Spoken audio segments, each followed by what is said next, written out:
It's funny how heartbreak never asks for permission, it just storms in, wrecks your world, and leaves you pretending to breathe. That was me, standing in my Manhattan office at 9 a.m. on a Monday, already choking on the perfume of absence. My longtime assistant, the one who knew me better than I wanted to admit, had quit without looking back.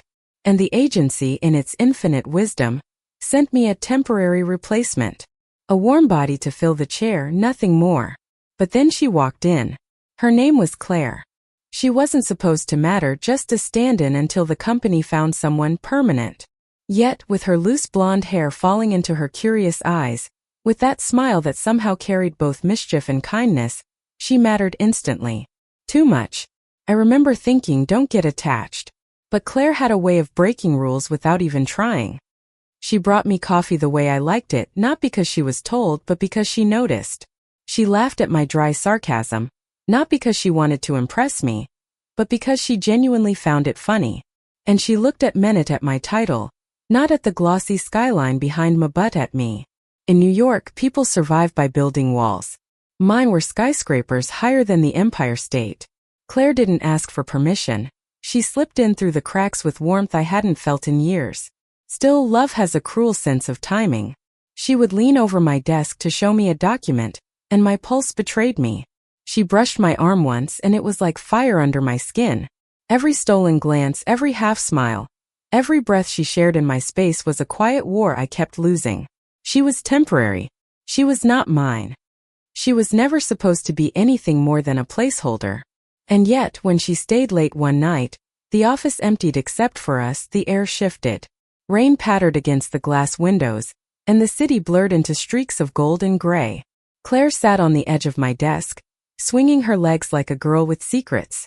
"You always look like the world's too heavy for you," she said softly, breaking the silence. I smirked, though my chest tightened. "And you always look like you're about to save it." Her laughter light, unguarded, wrapped around me. And for one dangerous second I thought about leaning in, about letting her know that her presence had already undone me. But I didn't. I couldn't. Because she wasn't staying. And I wasn't supposed to need her. But the heart doesn't care about contracts or logic. It doesn't care that she's temporary. Days turned into weeks, and the office became a battlefield of almosts. Almost touching when our hands reached for the same pen. Almost confessing when our eyes locked too long. Almost everything except the truth. Then came the night that shattered everything. A client dinner had gone sideways, leaving me stranded in a downpour, my car useless in the storm. Claire showed up, umbrella in one hand, worry etched across her face. She found me standing on the curb like a child who'd lost her way. Without a word, she pressed the umbrella into my hand, her fingers lingering against mine. "You don't have to do this," I whispered, soaked and shaking, not from the rain but from her nearness. Her eyes held mine, unflinching. "Maybe I want to." It was reckless. It was wrong. It was the beginning of everything. When she leaned in that night, the world fell away. The rain, the city, the years of restraint, they dissolved into the warmth of her lips. A kiss that wasn't careful, wasn't planned. A kiss that felt like home. And yet, when we pulled apart, reality came crashing back. Claire looked at me, her face both glowing and terrified. "You know I'm not staying, right?" she whispered. I swallowed the ache rising in my throat. "I know." But knowing didn't stop my heart from pounding every time she walked into a room. Knowing didn't stop me from craving the way her presence lit up my world.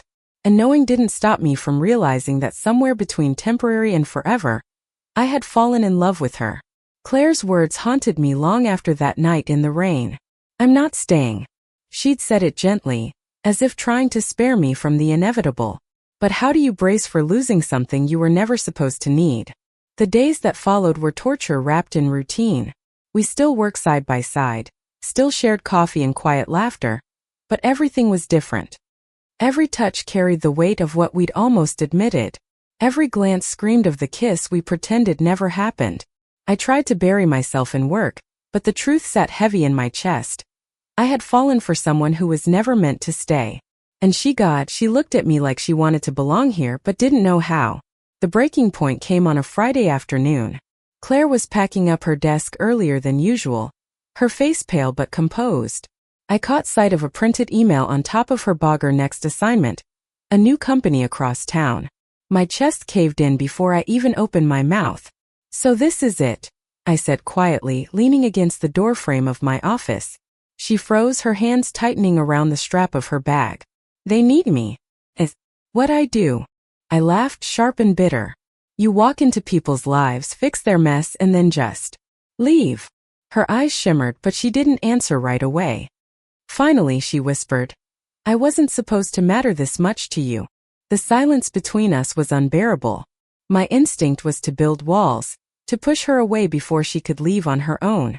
But when I looked at her, the woman who had somehow slipped through every defense I had, he couldn't. Then why did you? My voice cracked despite myself. Why did you matter? She stared at me, torn, as if her heart was at war with her duty. And then she walked out, the click of the office door echoing like a final goodbye. That weekend was agony. New York was buzzing with its usual chaos, but for me the city had gone mute. I went through the motions, but everything felt hollow without her voice in my day. I kept reaching for my phone, wanting to call, to beg, to say something, anything, but pride strangled the words in my throat. Until Sunday night. I found myself outside her apartment, drenched not in rain this time, but in desperation. When she opened the door, surprise flashed across her face, quickly followed by something softer, hope, maybe. I can't do this, I blurted out, breathless. I can't pretend you were just temporary. I can't keep my heart locked up just because you're supposed to leave. Claire's hand tightened on the doorknob. You don't understand. My job? I don't care about your job. My voice shook, but I kept going. I care about you. And if you walk away now, I need you to know you're not just leaving a desk empty. You're leaving me. Her eyes filled with tears, and for a terrifying second, I thought she would still shut the door. But then slowly she stepped aside. Inside, the air was heavy with unspoken words. Claire sat on the edge of her couch, her hands trembling in her lap. I've spent my whole life being the person who comes and goes, who never stays long enough to get attached. It was easier that way. Safer. She looked up at me, her voice breaking. But you made me want to stay. And that terrifies me. I crossed the room and knelt in front of her, taking her hands in mine. It terrifies me too. But maybe that's how we know it's real. Her lips parted as if to argue, but then she let out a shaky laugh. And when I leaned in, she met me halfway, her kiss tender but certain. This time there was no rain, no running, no pretending. Just us and the fragile, beautiful truth we had been too afraid to claim. The next morning she didn't go to the agency. She showed up at my office, not as a replacement, not as someone temporary, but as Claire, the woman I had fallen in love with. Whispers spread, as whispers always do, but I didn't care. For once I wasn't hiding. Weeks turned into months, and the fear of losing her slowly gave way to something steadier, something that felt like forever. We still fought sometimes, still stumbled through the chaos of balancing work and love, but every day we chose each other. And that choice was everything. One evening, as the city lights shimmered outside our window, Claire curled into my side, her voice soft against my skin. Do you ever regret it? Letting someone temporary in? I smiled, pressing a kiss to her hair. Not for a second. Because sometimes the people who aren't supposed to stay end up being the ones who change your life. And in that moment I realized the truth. Claire was never just a replacement. She was the piece I hadn't known was missing, the risk I had been too afraid to take, the love I had stopped believing in. She was mine. And I was hers. Not temporary. Not replaceable. Just imperfect, terrifying, and beautifully, endlessly real. Thank you for listening. Like and subscribe to get notifications about next videos.